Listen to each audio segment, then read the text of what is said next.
kebebasan kita akan bersuara dan berpendapat. Yang dimana kebebasan Lalu ini merupakan hal yang wajar yang telah diatur dalam apakah Undang-Undang masih Dasar akan pasal mengutarakan 28E kritik dan pendapat kebebasan mereka bersuara ini mengenai terkait kebijakan bagaimana pemerintah kita yang mengakses dirasa tidak informasi, tepat? bagaimana kita mengeluarkan Warga bicara. ekspresi pikiran kita, dan juga Kebebasan kebebasan berpendapat lainnya. ataupun Tapi sayangnya, sikap belakangan ini kebebasan yang kita maksud sering melewati batas wajar dan menimbulkan banyak perselisihan.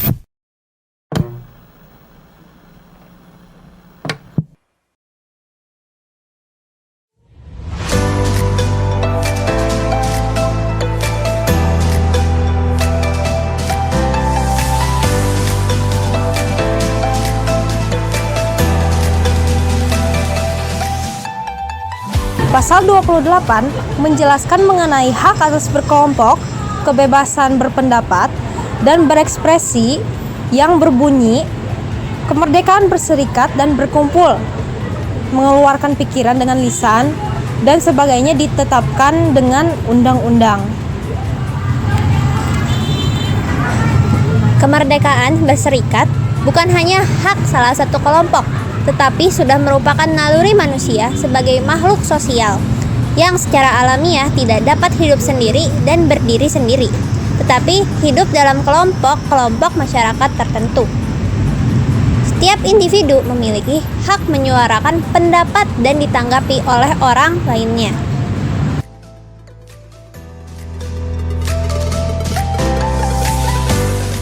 Apa tanggapan Bapak mengenai kasus Bima Yudo Saputro yang ditangkap hanya karena menyuarakan pendapat mengenai pemerintahan daerah Lampung? Pendapat yang seperti apa ya ke pemerintahnya? Bisa dijelaskan dulu. Jadi Saudara Bima ini menjelaskan mengenai kenapa daerah Lampung itu tidak maju-maju, dan itu disuarakan melalui sosial media kepada pemerintah untuk ditanggapi oleh pemerintah. Tetapi ujung-ujungnya ia ditangkap oleh pemerintah daerah Lampung. Menurut Bapak gimana nih Pak? Ya. Kalau menurut Bapak sebenarnya rakyat itu memang punya hak ya untuk menyampaikan pendapat ya. Apalagi tujuannya ini pendapat ini untuk kebaikan masyarakat di Lampung gitu kan. Karena pasti ini ada penyebabnya. Kalau memang pembangunan di Lampung itu memang bagus, rakyat pasti tidak akan bersuara ya, dan akan berterima kasih kepada pemerintah. Tapi ketika dirasa oleh rakyat itu pembangunan ini dirasa tidak adil, tidak rata ya, maka itu hak dari rakyat untuk mengingatkan pemerintah bahwa tolonglah kami diperhatikan gitu kan. Kami sebagai rakyat pemerintah Lampung tolonglah diperhatikan. Itu kalau menurut Bapak itu ya memang sudah hak bagi rakyat untuk menyampaikan pendapatnya.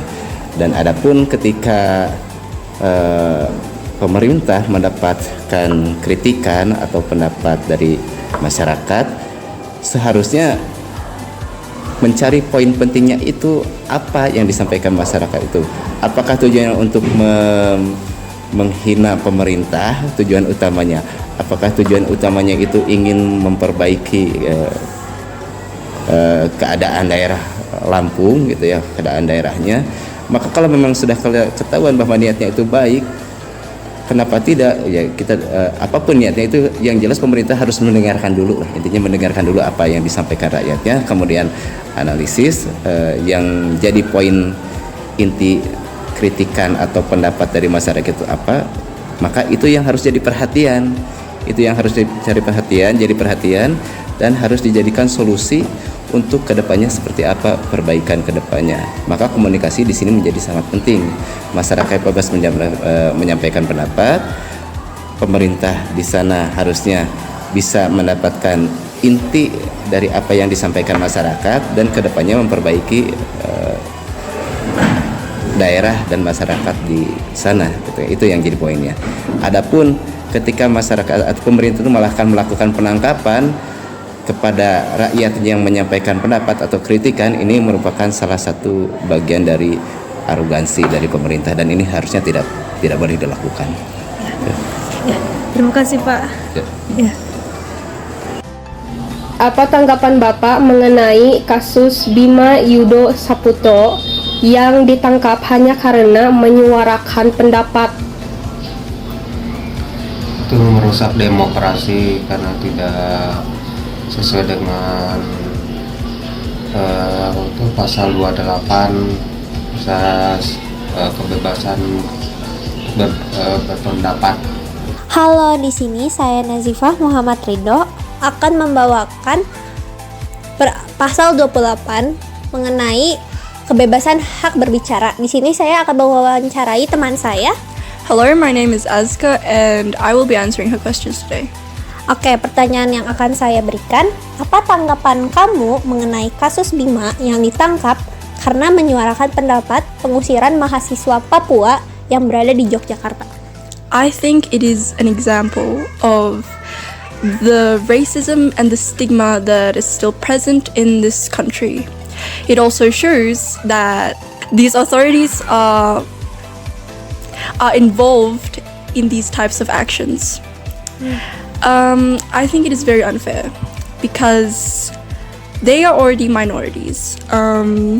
They do not have the same privilege as the majority of the country, and so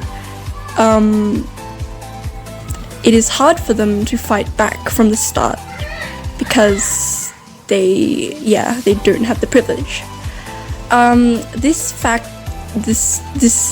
thing that happened has made me very disappointed with the government.